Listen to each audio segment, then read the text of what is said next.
सुप्रभात मो सिद्धि स्वरूपा पंचम श्रेणी ग विभागर छात्री आज शीर्षक होउछि सेवा ही परम धर्म। एही विषय कहवा पूर्व आसंतु एथिरे व्यवहृत शब्द गुड़े को जानिबा। प्रथम होउछि सेवा अर्थात अन्य प्रति आमर उत्तम व्यवहार।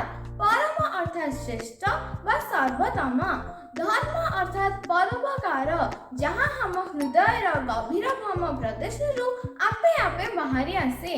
सेथिपाई भगवान श्री कृष्ण गीतारे कहिचंती सेवा धर्म परम गहनो जोगिनान अपि दुर्लभम। अर्थात सेवा होछि मनुष्यर सबुठारु मूल्यवान संपद जहाँ जोगी मानक पाई मध्य दुर्लभ अटे।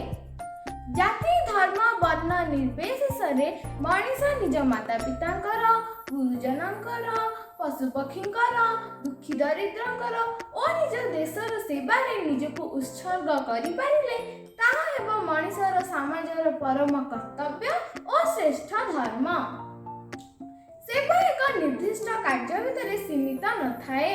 रोगीटी को डाक्तरखाना नेबा, तुषार्त व्यक्ति को जलपान कराइबा, भोकिला व्यक्ति को खाइबा को देबा, दुखरे भांगी पड़िथिबा व्यक्ति को मीठा मीठा कथा कहि मनरे हस फुटाइबा होछि सेवार गोटिए गोटिए उदाहरण।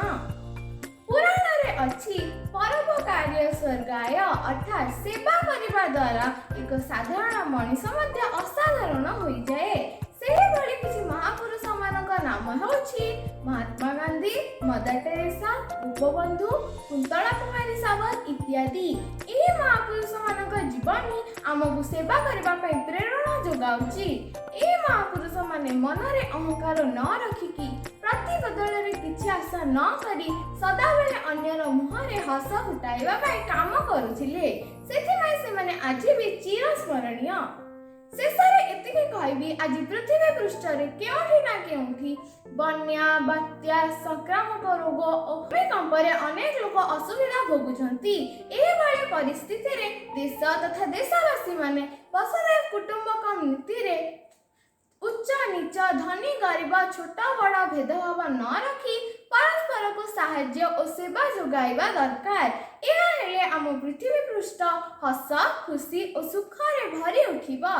ପରିଶେଷରେ କବିଙ୍କ ଲେଖନୀ ମୁନରୁ ଗୋଟିଏ ପଦ ସେବା ହିଁ ଈଶ୍ୱର ସେବା ହିଁ ତ ପୂଜା ସେବା ନିରନ୍ତନ ସାଧନା ସେବା ହିଁ ପୁଣ୍ୟ ସେବା ହିଁ ଉପାସନା ସେବା ହିଁ ତ ଆରାଧନା। ଧନ୍ୟବାଦ।